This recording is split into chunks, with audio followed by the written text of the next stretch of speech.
Hai semuanya, perkenalkan nama saya Wina Tania dari program studi pendidikan ilmu pengetahuan sosial. Nah, pada kesempatan kali ini, di video ini saya akan bahas mengenai salah satu tokoh penting dalam perjuangan pergerakan nasional dari bangsa Indonesia. Nah, tokoh ini dikenal juga sebagai guru pendiri para pendiri bangsa, kemudian juga dikenal sebagai tokoh yang memberikan arah dalam perjuangan bangsa Indonesia. Nah, kira-kira apakah teman-teman tahu siapakah tokohnya?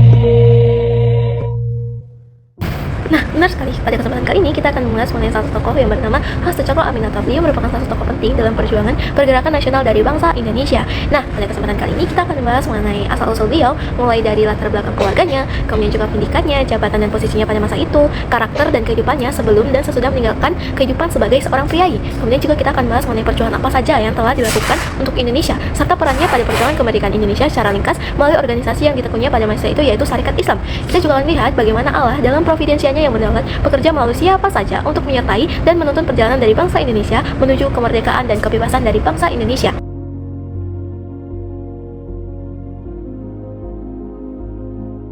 Yang pertama yang membahas tentang asal-usul dari Hasto Cokro Aminoto. Nah, nama lengkap Hasto Cokro Aminoto sendiri merupakan Raden Mas Haji Omar Cokro Aminoto.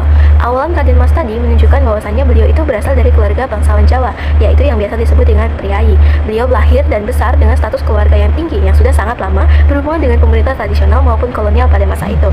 Kemudian, beliau memiliki keluarga terhubung dengan lingkungan bangsawan Mataram. Kenapa? Buyutnya sendiri merupakan ulama besar dan kemudian buyutnya ini menikahi putri susuhan dua, sehingga keluarga Cokro Aminoto itu terhubung dengan lingkar bangsawan Mataram. Kemudian ayah dan kakek beliau sendiri merupakan pegawai pemerintahan. Dengan begitu kita bisa mengetahui bahwasanya beliau itu besar di lingkungan keluarga yang berpendidikan, berwibawa dan terbiasa berurusan dengan kepemimpinan. Kemudian kita membahas mengenai latar belakang dari keagamaan beliau. Kita dapat melihat bahwasanya di nama Hasto Cokro Aminoto tadi terdapat kata haji. Nah, nama haji ini menunjukkan bahwa beliau juga berasal dari keluarga Islam dengan budaya yang kental dan juga kuat. Kemudian beliau juga merupakan keturunan dari ulama besar, yaitu Kiai Besan Besari. Kemudian tradisi agama Islam itu sangat ditekankan di lingkungan keluarganya karena beliau lahir dari keturunan ulama. Dan dasar inilah yang membentuk pemikiran Islam yang kuat yang kemudian menjadi fondasi pemikiran sosialisme Islam milik beliau sendiri. Kemudian bagian kedua kita akan membahas mengenai pendidikan dari beliau dan juga posisi serta jabatannya. Nah, untuk pendidikan sendiri kita tahu bahwa Hasto Cokro Aminoto tadi besar di keluarga priai. Oleh karena itu, Cokro Aminoto telah mengenyam pendidikan kolonial sebagai fondasi awal karirnya. Lingkungan dari pamong praja inilah yang membuat beliau memiliki akses pada pendidikan formal kolonial. Terbiasa dengan kehidupan budaya birokrasi dan politik, saat tidak langsung membentuk jiwanya sebagai seorang pemimpin. Nah, beliau sendiri menempuh pendidikan di sekolah Opleiding School for Indische Ambtenaren, yaitu Osvia di Magelang. Setelah lulus pun beliau memiliki pekerjaan yang tidak jauh beda dari kakek dan juga ayahnya, yaitu menjadi seorang pamong praja atau pegawai pemerintahan pada masa itu. Selanjutnya kita masuk pada posisi dan jabatan beliau. Nah, beliau sendiri dikenal sebagai pemimpin Sarekat Islam. Nah, beliau merupakan tokoh yang paling berpengaruh dalam sejarah SI. Terpilih sebagai ketua CSI di Kongres 1914 di Yogyakarta. SI berkembang pesat di bawah kepemimpinannya dan menjadi organisasi massa terbesar di awal abad yang kedua. Kemudian beliau juga menjadi pemimpin Partai SI dan PSII. Setelah SI menjadi partai politik, beliau menjadi pemimpin Partai Sarekat Islam, yaitu PSI, dan Partai Sarekat Islam Indonesia (PSII) hingga akhir hayatnya. Beliau juga merupakan guru politik dari tokoh-tokoh bangsa besar. Ia menjadi guru politik bagi para tokoh-tokoh bangsa yang berpengaruh bagi bangsa Indonesia. Di antaranya ada Soekarno, kemudian Alimin, Musso, Kartosoewiryo, dan Abiyekosno Tjoko-Kurjoso. Pada bagian selanjutnya kita masuk pada karakter yang beliau miliki. Yang pertama, beliau itu memiliki karakter yang berkarisma. Nah, karisma yang dimiliki oleh beliau itu berasal dari faktor keluarga dan juga keturunan. Kita tahu bahwasanya Hasto Cokro Aminoto besar di keluarga yang berada di lingkungan pamong praja dan juga keturunan bangsawan Jawa. Mulai dari penampilan fisik dan juga personal, ilmu pengetahuan, orasi, dan manajerial, semuanya itu diperoleh melalui pendidikan yang ia dapatkan selama menjadi seorang priai. Nah, beliau juga mengandalkan kekuatan pribadi dan keteladanan, bukan sekadar otoritas formal yang dimilikinya. Kemudian karakter yang kedua yaitu visioner dan pembawa perubahan. Beliau dengan keras menolak status quo dan membawa pembaruan melalui gagasan Islam, pendidikan kebangsaan, dan anti-kolonialisme.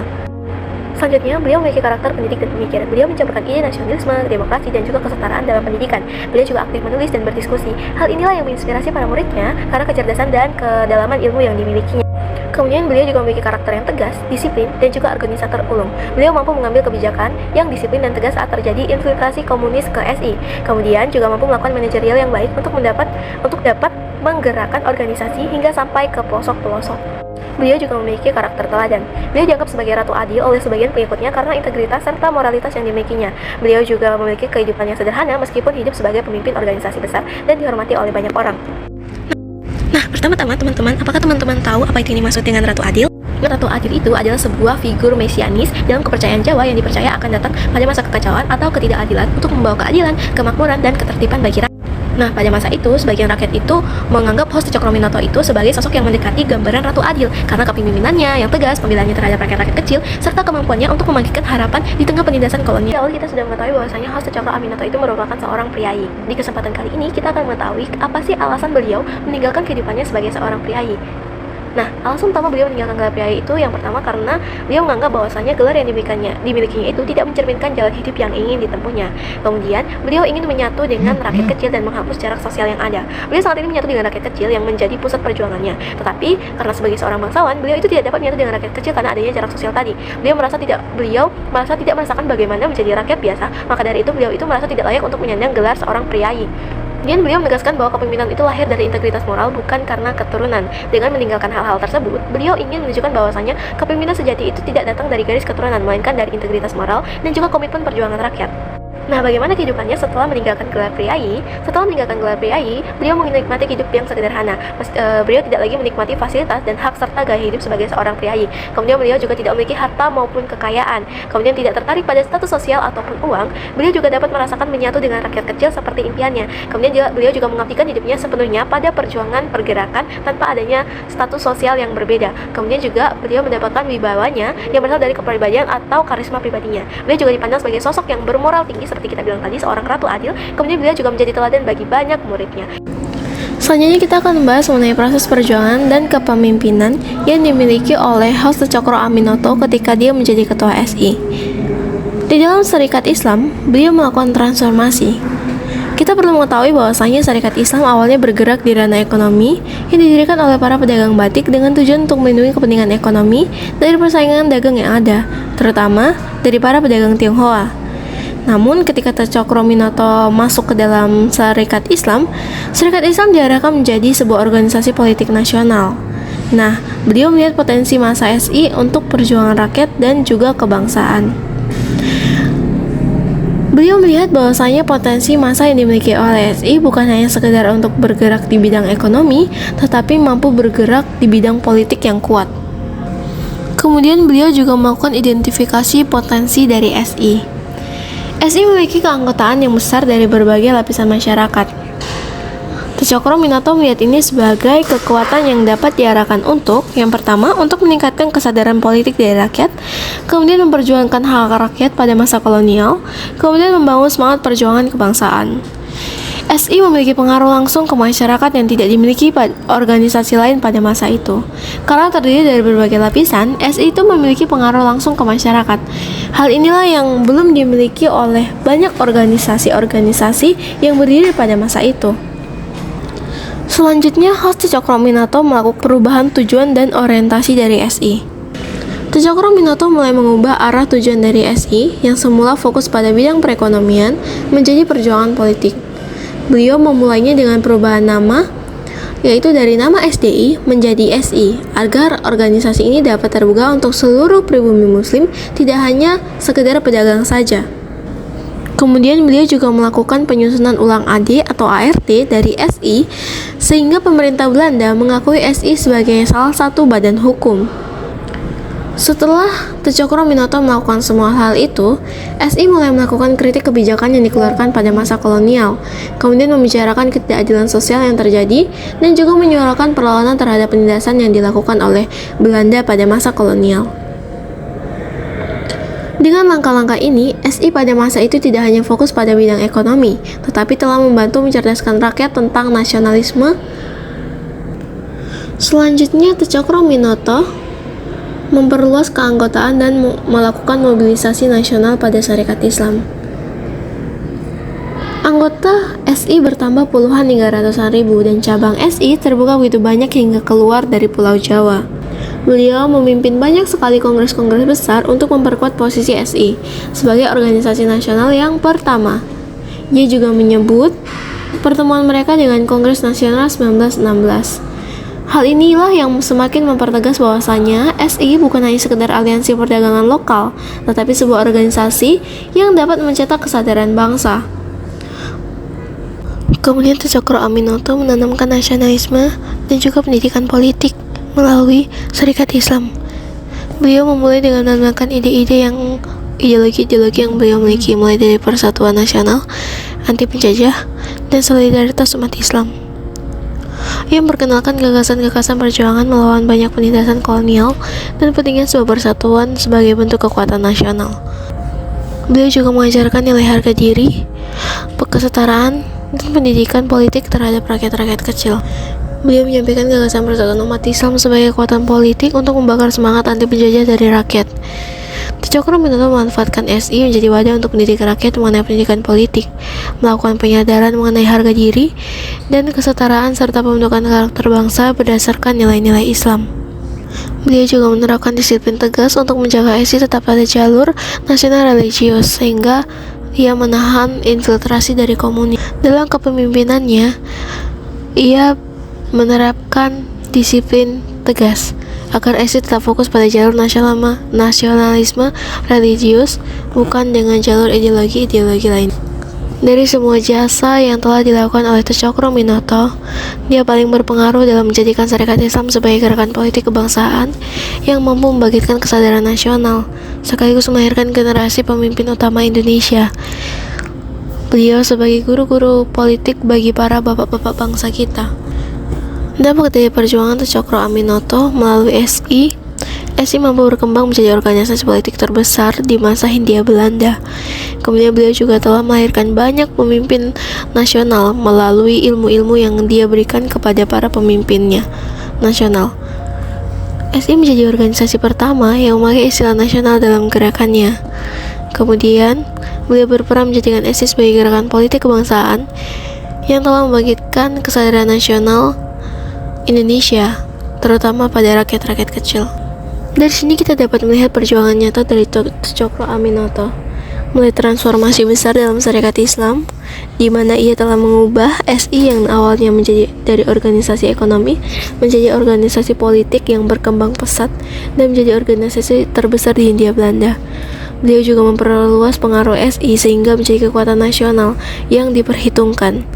Dia juga menjadikan SI sebagai sarana perjuangan rakyat Bumi Putra melawan kolonialisme pada masa itu. Tjokro Aminoto telah menjadi pelopor kebangkitan bagi rakyat kecil. Serikat Islam di bawah Tjokro menjadi wadah rakyat kecil untuk memahami hak-hak yang mereka perlu dapatkan selama masa-masa kolonialisme. Kemudian dari perjuangan kebangkitan nasional yang diperjuangkan oleh Tjokro Aminoto, rakyat mulai berani menyuarakan ketidakadilan kolonial, penindasan sosial, dan juga ketimpangan ekonomi. Serikat Islam menjadi gerakan kebangkitan nasional baru, terutama bagi kelas bawah yang selama ini atau pada masa kolonialisme tidak dapat bersuara karena takut. Kemudian dari perjuangan Tjokro Aminoto, dengan kecerdasannya dan ilmu politiknya, beliau berhasil melahirkan generasi pemimpin nasional yang memperjuangkan kemerdekaan Indonesia. Tjokro Aminoto sebagai guru politik bagi tokoh-tokoh besar, kita dapat mengetahui di awal kita tahu bahwasanya Tjokro Aminoto merupakan guru politik dari Soekarno, Musso, Alimin, Kartosoewirjo, serta Abi Kusno. Pemikiran dan didikan yang beliau miliki berhasil melahirkan pemimpin yang mempelopori jalan menuju kemerdekaan Indonesia. Kemudian, beliau juga yang telah memperkenalkan konsep nasional kepada bangsa, terutama pada rakyat-rakyat kecil. Serikat Islam menjadi organisasi pertama yang menggunakan istilah nasional dalam gerakannya. Ini mendorong rakyat melihat diri sebagai satu bangsa, bukan kelompok-kelompok yang terpisah. Kemudian konsep kebangsaan mulai tumbuh luas di kalangan rakyat karena perjuangan dari Tjokro Aminoto. Di bawah kepemimpinan Tjokro Aminoto juga, Serikat Islam berubah menjadi sekolah politik bagi rakyat.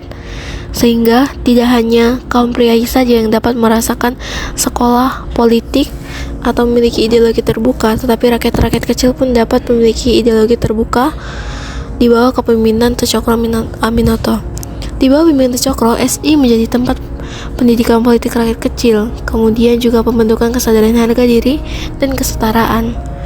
Di situ juga Tecokro Aminoto melakukan pelatihan berorganisasi, berpidato dan mengemukakan pendapat.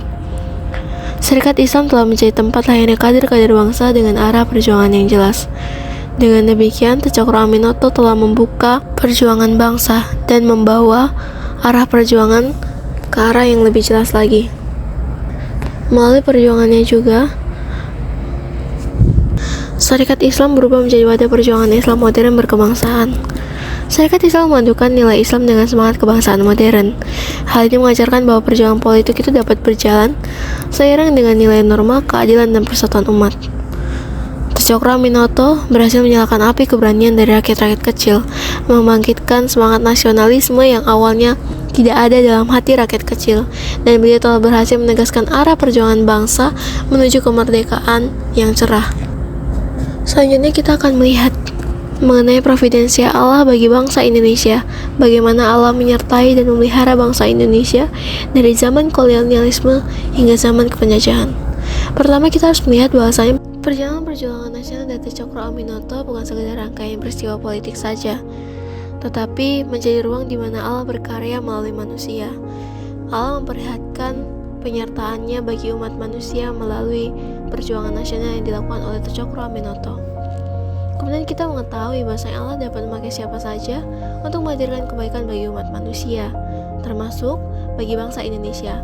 Meskipun kita mengetahui bahwasanya Tecokro Aminoto bukan bagian dari umat percaya, tapi Allah bekerja dan memakai siapapun untuk menjadi perpanjangan tangannya dalam menyertai umat manusia.